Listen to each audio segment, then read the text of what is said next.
देखिए दोस्तों, जैसा कि हम सब जानते हैं कि दो राज्यों के चुनाव जो 20 नवंबर को खत्म हुए हैं, कल उसका 23 नवंबर को रिजल्ट आना है। और महाराष्ट्र और झारखंड में चुनाव हुए थे। झारखंड में 2 फेज में चुनाव हुए थे और महाराष्ट्र में 1 फेज में 20 नवंबर को चुनाव हुए थे। ये चुनाव इसलिए बहुत अति महत्वपूर्ण है कि उत्तर प्रदेश के बाद महाराष्ट्र ही सबसे बड़ा प्रदेश है, जहां सबसे ज्यादा सांसद, सबसे ज्यादा राज्यसभा सदस्य चुन के आते हैं।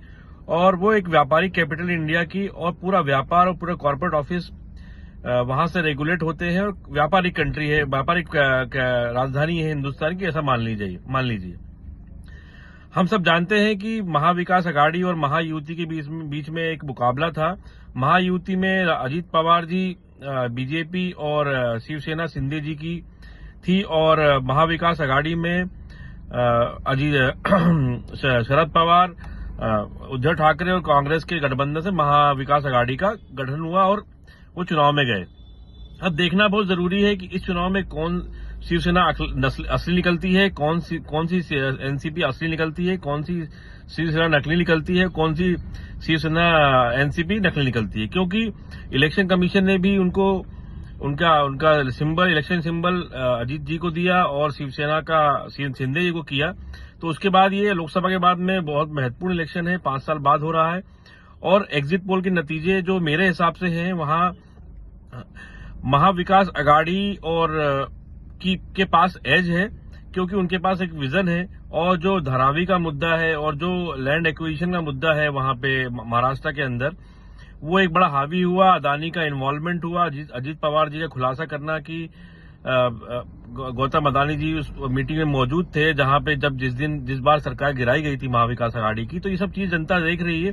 और कपास के मुद्दे, बेरोजगारी के मुद्दे, और जितने भी किसान आज फांसी लगा रहे हैं, उनको समर्थन मूल्य नहीं मिल रहा है। मराठवाड़ा का, विदर्भ का ये बहुत महत्वपूर्ण हिस्सा है, जहां से कपास का इंपोर्ट होता है, कपास का प्रोडक्शन होता है हिंदुस्तान में।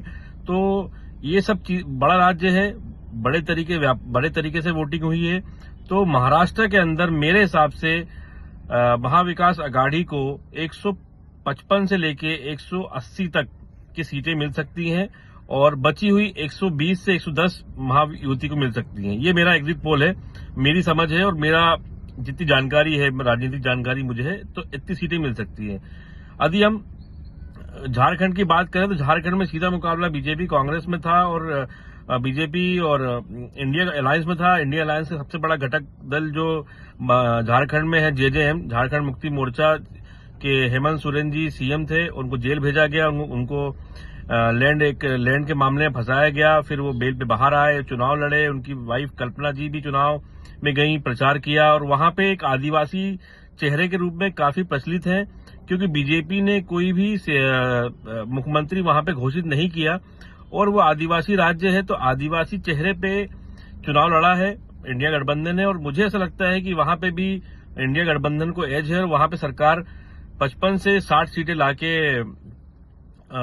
इंडिया गठबंधन वहां पे सरकार बना लेगा। तो दोनों राज्यों में इंडिया गठबंधन जीत रहा है, मेरा ऐसा मानना है। और हम सबको देखना बहुत जरूरी होगा, क्योंकि जिस तरीके से मोदी गवर्नमेंट चल रही है, और मोदी गवर्नमेंट के मंत्री काम कर रहे हैं, और जिस तरीके से नैरेटिव बनाए जा रहे हैं, आज के 70 साल के बाद, आजादी के बाद भी भारत में शिक्षा का बहुत अच्छा स्तर हो चुका है, लोग सब पढ़े लिखे हैं। तो बटोगे तो कटोगे, तो बटोगे, बटोगे तो कटोगे, ऐसी बात कर रहे हैं सीएम योगी आदित्यनाथ यूपी के। तो सीएम का कहना तो ये बहुत समझ में नहीं आता है। इस पे सुप्रीम कोर्ट को, माननीय न्यायालय, उच्च न्यायालयों को संज्ञान लेना चाहिए, और ऐसे नैरेटिव्स को जो लोगों को धर्म के आधार पर बांटे, ऐसे नैरेटिव्स को रोकना चाहिए, प्रतिबंध लगाना चाहिए। और आगे भी जितनी संवैधानिक संस्थाएं हैं, उनको उनकी ऑटोनॉमी देनी चाहिए, जिससे वो सही तरीके से काम करें, और सरकार पे एक ऐसा प्रेशर बनाए जिससे सरकार भी उनको इन्फ्लुएंस नहीं कर पाए, और वो जो एज पर एक्चुअल चीजें होती हैं वो काम करें, और जनता का फेथ उनमें बढ़े। तो अभी देखने को आया है कि यूपी में चुनाव, काफी जगह उपचुनाव हुआ। यूपी के 9 सीटों पे वायनाड में चुनाव हुआ। काफी देश में कहीं विभिन्न राज्यों के कुछ उपचुनाव हुए जहां सीटें खाली हुई थी लोकसभा की। तो वो भी रिजल्ट कल 23 तारीख को आना है। वायनाड से प्रियंका गांधी जीत रही हैं, अच्छी वोटों जीत रही हैं, और पहली बार वो संसद चुन के जाएंगी। तो गांधी परिवार से एक व्यक्ति एक्टिव पॉलिटिक्स में अब आ रहा है। तो मोदी सरकार को किस संसद में किस तरीके से घेरते हैं मुद्दों पे ये देखना बहुत जरूरी है। अदानी का मामला हमने कल डिस्कस कर ही लिया है, किस तरीके से अदानी ने इंडियन कॉर्पोरेट जगत का थू करवाई है दुनिया वर्ल्ड लेवल पे, तो ये भी देखना बहुत जरूरी होगा। तो बाकी सब मुद्दे हैं और बस मेरा ये कहना है आप सब जनता से सजग रहिए और धर्म के आधार पर नहीं बंटना है हमको। हम इंडियन नागरिक हैं और हम मिलजुल के देश को आगे बढ़ाएंगे। शिक्षा, मेडिकल, स्वास्थ्य, रोजगार, ये हमारे प्रमुख मुद्दे होंगे और हम मिलजुल के मोहब्बत और अखलाक से आगे बढ़ाएंगे और एक सदृढ़ और मजबूत भारत बनाएंगे। मेरे वीडियो को लाइक करिए, शेयर करिए। तब तक के लिए धन्यवाद। जय हिंद, जय भारत।